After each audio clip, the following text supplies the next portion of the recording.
And Ibn Mas'ud radiallahu anh, before we come into this specific story, one very important thing is that Ibn Mas'ud radiallahu anh, his conversion to Islam. This is something usually you'll find in most Seerah books, because he's an amazing alim. He's known as being very, very knowledgeable from the Sahaba, and very knowledgeable about the Quran as well. So Ibn Mas'ud is known, and he's very, very early convert as well. So what's happened is Abu Bakr radiallahu anh and the Prophet sallallahu alaihi wasallam, once they were coming out of Makkah, because they were being persecuted by the Quraysh, so both of them came out of Makkah. And Ibn Mas'ud was a shepherd. He used to work for Uqba bin Abi Mu'ayt, one of the leaders of the Quraysh. He was a very, very evil enemy of Islam. So the Prophet ﷺ and Abu Bakr were fleeing from Makkah, and when they came out to the mountains, the shepherd, Abdullah ibn Abbas radiallahu anh, he is herding his cattle there. So then when they come, they're very thirsty, and they ask Abdullah ibn Mas'ud that, can you give us some milk from the cattle? And he says, no, I can't, because they're not my cattle. This is not my animal, so I can't give you anything. So obviously they were intrigued by his honesty. They tried to obviously say that, nobody's going to know, but he was very honest. So this is one thing they found out about him, that he's not going to cheat or lie. So the Prophet ﷺ asked him that, show me one such animal which has milk never comes out of it. Milk has never come out of it, it's never been milk. So basically it's female, but the way it is that it's never given milk before, and it's not giving, there's no reason for it to give milk. Obviously this is the value of an animal. If it can give milk, it's worth so much more. Back home we'll see this. But here, he's saying that it's an animal which has never given milk before. So he showed the Prophet ﷺ an animal which had never given milk before. In fact, the udders were completely empty.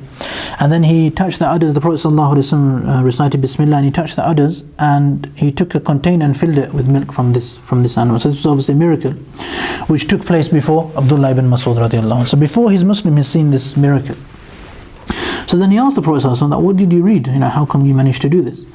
And then the Prophet ﷺ, he just taught him Bismillah. And then from this point, he started to learn more about Quran, learn more about Islam, and he started to spend time with the Prophet ﷺ. He became very close to the Prophet ﷺ. So this is what Ibn Mas'ud done. Now the point is that he's a shepherd from outside. He's not a Qurayshi. He's not from Makkah. So now a point which we continuously make, and we made last week very detailed, is why they came to Abu Talib to resolve the problem of the Prophet ﷺ. Why did the Quraysh come to see Abu Talib? Why did they not go direct to the Prophet ﷺ? Because the way things work is according to the tribe. So if you want to get to Rasulullah, you have to go through Abu Talib, you have to go through Banu Hashim, the whole tribe has to give you up. Otherwise that whole tribe will protect you, regardless of what you've done. So this is what we find. Then at the end of last week's lesson, we agreed that Abu Talib, he got the whole of Banu Hashim together to protect the Prophet ﷺ. Every single person apart from Abu Lahab agreed to protect the Prophet ﷺ. This is what happened at the end of last week. So now we find the importance of the tribe. They protect each other. If you're in the tribe, they protect you. Ibn Mas'ud is from outside. So because he's not from Makkah, he's got no protection. So now, when they have this discussion, who should go and recite the Quran? Ibn Mas'ud radiallahu anh says, I will do it. All of the Sahaba say, no, you shouldn't do it because you have no protection. You're extremely vulnerable. If anybody says or does anything to you, people have no reason to not hit you and harm you and cause you a lot of harm, because you don't have protection of a tribe or of a family. So this is something we see. Ibn Mas'ud puts himself forward. Everybody feels very protective, that he's extremely vulnerable. So that's why people say that you shouldn't do it, but he finds himself he says that I want to do this. And obviously he was a very good reciter of the Quran. So he takes it upon himself that I am going to do this. So Ibn Mas'ud radiallahu anhu said that I'm going to go and recite this, and then he also said that Allah subhanahu wa ta'ala will protect me. So he went and he stood by the Kaaba. And when he got to the Kaaba, he started reciting the Quran publicly, and people started listening to him. And obviously Quran is very different to anything else. Even for those of us that know Arabic, even nowadays you can speak Arabic, and you can listen to the news, you can listen to other things in Arabic, you can listen to poems even. But when you listen to the Quran, it's just something completely different. So when Ibn Mas'ud came into the Kaaba and starts reciting the Quran, he's not reciting poetry, he's not reciting normal Arabic, he's not having a chat, he's not having a conversation. Everybody's like, what on earth is he doing? What is this new thing? It's got gunnas and mads, and it's got ikhfa, and all of these rules which we have, so many different rules. When you open the Mus'haf, there's so many rules which don't even apply when you're reading normal Arabic. different rules which apply. So now everybody's wondering what is he doing, because they've never heard such a thing before. And this is one of the amazing things of the Quran, the qira'at, the way we recite Quran is very different to how we recite a hadith, for example, or how we recite a dua, or how we recite anything else how we read a newspaper in Arabic, or how we read any Arabic text. The Quran is separate, and normal Arabic is separate.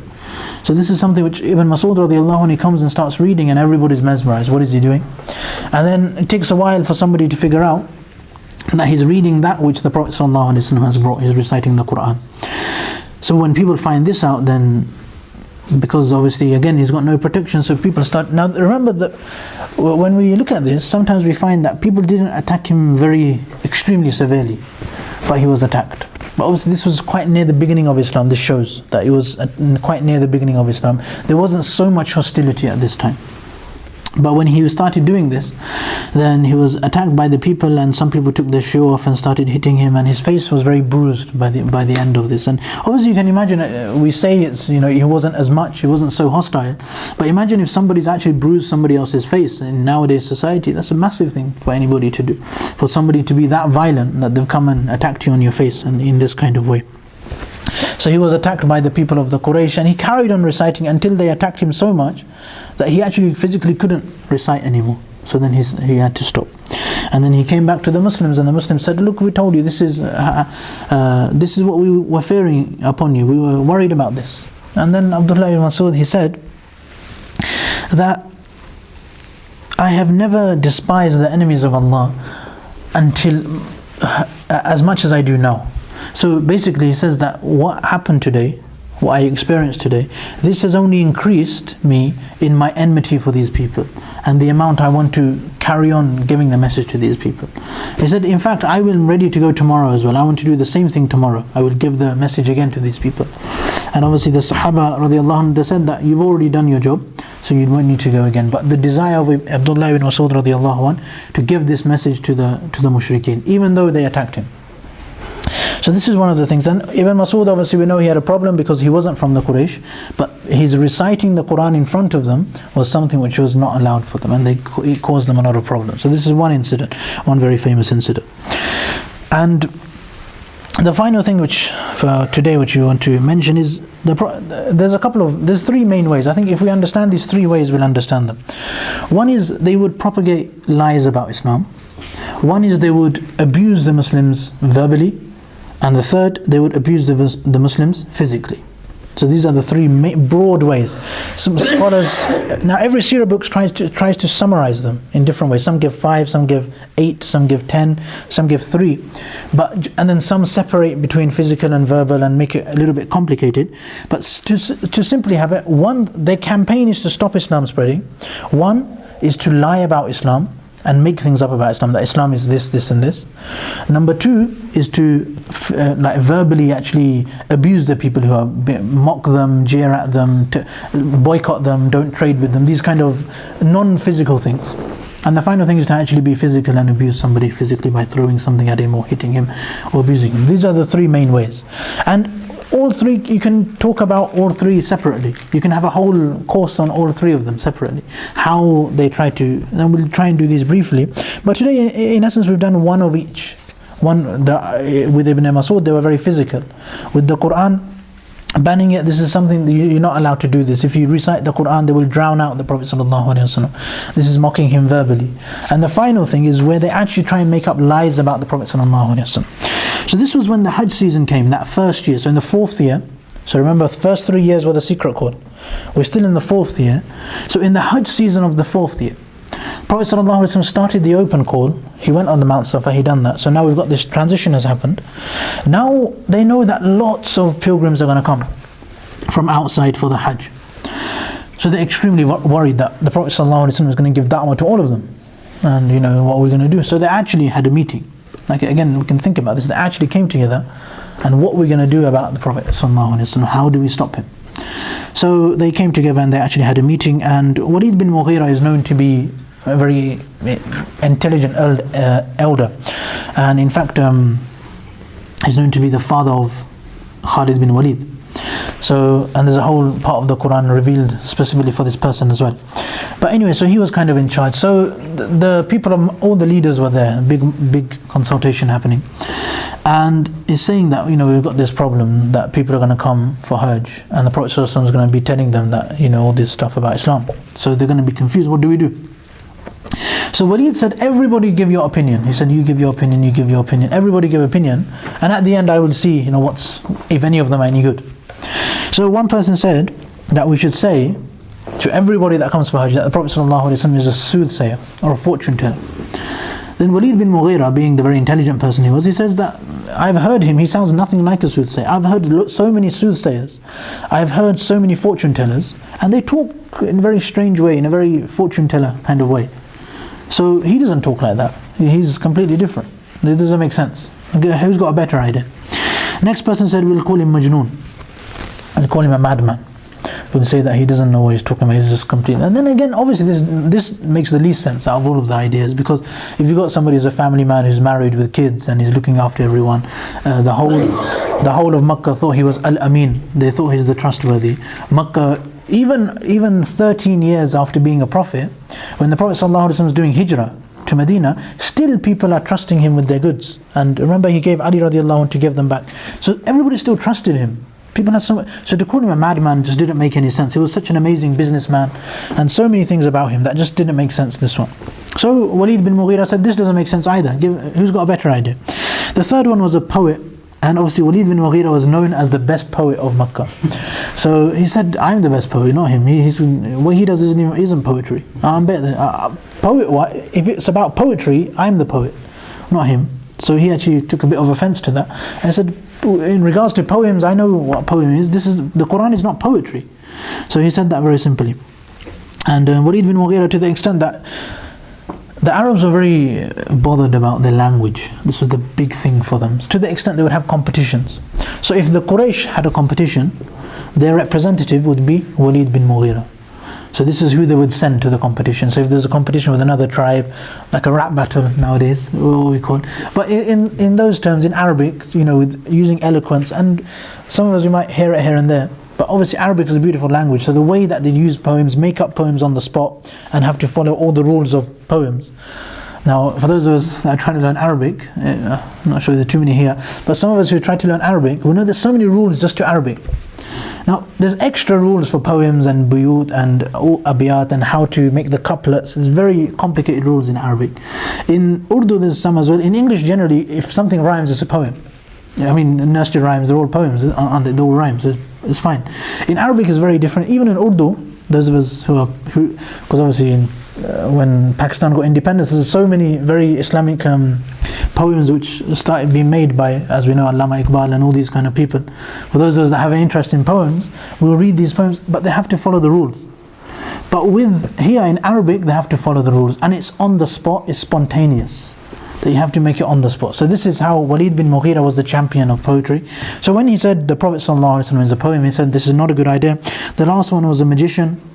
He said he doesn't act like somebody who's a magician.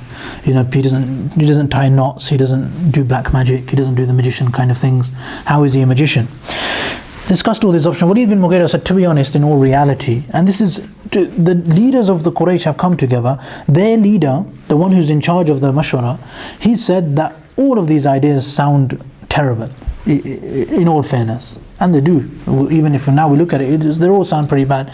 But he said, from the four, we'll have to go with the magician. It's the one that makes the most sense, because it works quite nicely for them. If you say he's a magician, then when he recites Quran, he does magic on you and you start believing it's miraculous. So that works nicely. So it covers us on that aspect. And it works well because it means that he's promoting something which is magician, people don't think is good. So it will save them from this problem. So they all agreed. Now, when I mean they actually had a campaign, now Abu Jahl himself took it on himself to go and stand at the entrance to Makkah and tell everyone. He made big announcements. Every time a caravan came in, he would make an announcement that we have a messenger, we have Muhammad sallallahu alaihi wasallam, who is calling towards to certain things, and he's a magician, don't listen to him, stay away from him. So even before they come in, the elite of Makkah would tell any elite people coming in. If anybody's coming in that's a little bit insecure, not too sure of themselves, feeling a little bit vulnerable, so obviously you come into a new city, you're just coming for your pilgrimage, and you don't really know anyone there. So you don't want to get on the wrong side of the law. Abu Jahl is essentially the law for a lot of Makkah. So you don't want to go against what he says. So when the leaders come and say, behave like this and just behave yourselves, the weak people will all follow you. They'll all do what you say. If somebody's got a bit of status, if somebody from outside is a little bit of a high status and nobody can say anything to him, they may have the audacity to approach the Prophet ﷺ and actually listen anyway and ignore the advice. So for example, there's one narration where the leaders of the Quraysh were saying that the messenger, he's a madman. So one person, he was a doctor, so he came in and he came to the Prophet ﷺ and he said that I'm a doctor and I've heard that you're a madman. So the Prophet ﷺ said to him that I'm not a madman, and he gave him the khutbah, Inna alhamdulillah, nahmaduhu wa nasta'inu. And he just said this khutbah. He didn't even start the da'wah, he just said the khutbah, Inna alhamdulillah. And he was so mesmerized, he was so taken aback by his words and the beauty of his words, that he accepted Islam.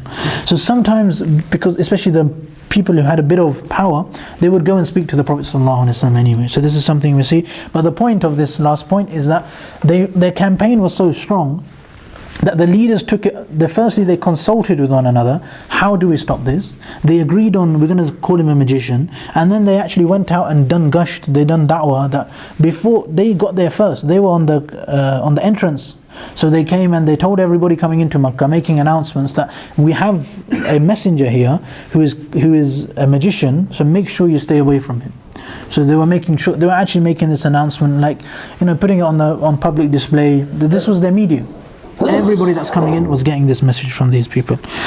So this obviously caused, the weaker people to find it difficult to approach the Prophet ﷺ. And this is a brief summary. This is what we done today was mainly just about the Quran being banned, and how the Prophet ﷺ he responded with the Quran being banned by reciting the Quran, and Ibn Mas'ud radiallahu anhu recited the Quran. But also, moreover, inshallah, next week we'll look more at how they were ridiculed and how they were mocked by the other people, by the other members of the Quraysh, and how in different ways they actually used to propagate misinformation. So inshallah, hopefully everybody can just keep the structure in mind. So we've got the prophethood came, 3 years of secret dawah. Then we had this open call started in the 4th year, and we're just there now. We're still in the 4th year, more or less. These are all the incidents of the 4th year. So if we keep that in mind, we can, keep have an idea of the whole seerah of the Prophet ﷺ. So I make the Allah subhanahu wa ta'ala gives me and all of us the ability to understand and act upon what's been said. Just to mention for next week, inshallah, on